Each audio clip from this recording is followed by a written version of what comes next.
Donald Trump a aussi touché les Ukrainiens vivant en Amérique. L'administration Trump se prépare à expulser de nombreux Ukrainiens ayant reçu des ordres définitifs de retour vers leur patrie en guerre, alors que le gouvernement cherche à accroître l'ampleur des expulsions. Et l'Ukraine prend des mesures pour renforcer ses relations avec Washington. C'est le message que publie aujourd'hui le Washington Post, et l'ambassade d'Ukraine aux États-Unis a déjà confirmé officiellement cette information. Dans le même temps, les responsables ukrainiens déclarent qu'ils trouveront une utilité aux Ukrainiens déportés, ce qui paraît complètement insensé. Les juristes affirment déjà que cela viole le droit international car il y a une guerre en Ukraine. Mais apparemment, il y a aussi des questions concernant ces Ukrainiens qui sont déportés, car en fait, ils ont tous été accusés d'avoir enfreint les lois des États-Unis. C'est pourquoi essayons tout de même de comprendre cette histoire et d'analyser ces gros titres affirmant que les Ukrainiens ont commencé à être expulsés des États-Unis d'Amérique. Je m'appelle Alexei Pichi. Discutons ensemble de ce sujet, mais avant de commencer, je vous demande de vous abonner à cette chaîne, de liker cette vidéo et d'écrire un commentaire détaillé sous cette vidéo. Abonnez-vous aussi à ma chaîne Telegram Pichi News via le lien en description. Nous y publions les actualités en temps réel. Si vous souhaitez soutenir le travail de cette chaîne YouTube, vous pouvez le faire financièrement via n'importe quel don ou un abonnement payant en utilisant les liens et les coordonnées indiqués. Dans la description, il est écrit « Soutenez la chaîne Alexei Pichi ». Choisissez le format qui vous convient. Je vous serai reconnaissant pour tout soutien. Le Washington Post rapporte que le ministère de la Justice américain a annoncé dans une plainte vouloir expulser Roman S., 41 ans, en Ukraine dès lundi. Ses avocats ont déclaré qu'apparemment, la police de l'immigration et des douanes tente d'expulser un nombre important de citoyens ukrainiens. Et d'autres détenus sont informés qu'ils seront expulsés par des vols militaires vers l'Ukraine ou la Pologne. Également lundi, c'est-à-dire le 17 novembre. En fait, il s'agit des premières expulsions d'Ukrainiens du pays sur fond de la guerre en cours menée par la Russie contre l'Ukraine. L'ambassadrice d'Ukraine aux États-Unis, Olha Stefanichyna, a confirmé cette information et a déclaré que l'ambassade était au courant d'environ 80 citoyens ukrainiens faisant l'objet de décisions définitives d'expulsion en raison de violations de la législation américaine. Elle a ajouté que les autorités américaines travaillaient sur les questions logistiques liées à l'expulsion, compte tenu de l'absence de liaison aérienne internationale directe avec l'Ukraine. Je vais citer l'ambassadrice d'Ukraine aux États-Unis, Stefanichyna. Il faut noter que la déportation est un mécanisme juridique largement utilisé et prévu par les lois sur l'immigration de la plupart des pays. Il s'agit d'une procédure standard appliquée à tous les ressortissants étrangers et aux apatrides qui enfreignent les conditions de séjour aux États-Unis, quel que soit leur pays d'origine. Il est proposé d'enregistrer ce point. En résumé, le Washington Post et Olga Stefanichyna affirment que toutes les personnes expulsées sont accusées d'avoir enfreint la loi. Plus tard, il y aura des moments intéressants ici, mais pour l'instant, le Washington Post révèle un point intéressant. Citation.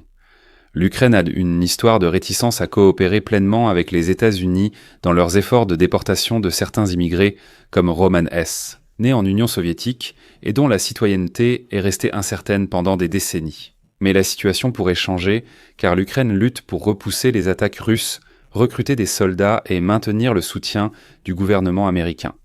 Le Washington Post suggère que l'Ukrainien Roman S. est impliqué. Vit aux États-Unis depuis longtemps sans statut légal, il est donc peu probable que ce soit un réfugié de guerre. Mais ce qui m'a vraiment frappé, c'est la réaction à cette nouvelle de l'un des responsables de l'équipe de Volodymyr Zelensky.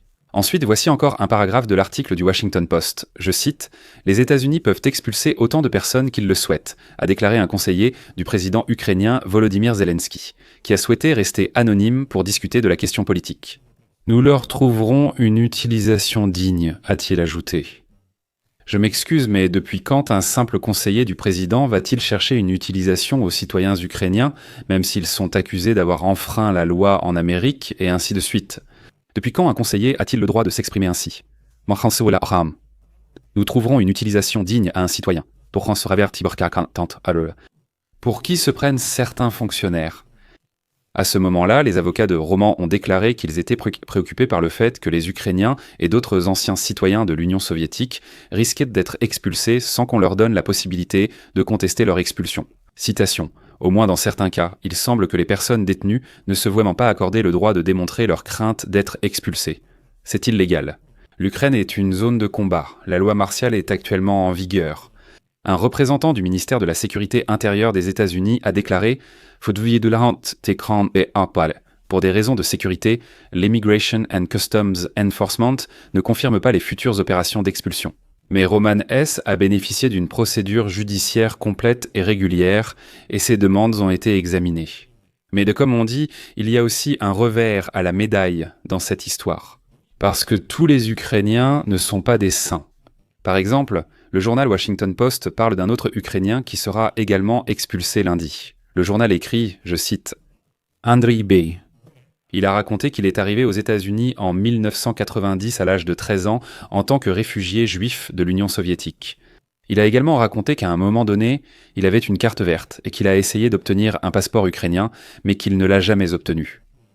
Andriy B. a été condamné pour meurtre au second degré il y a plus de 10 ans.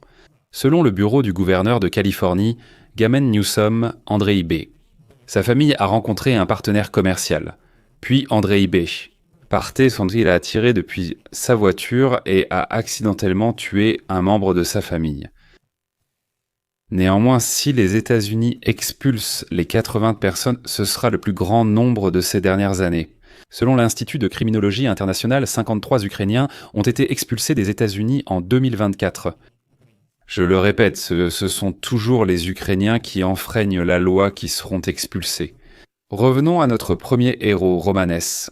Comme on l'a appris, à 18 ans, Roman S. a commis un cambriolage. Avec ses amis, il a commis un vol à main armé d'une moto.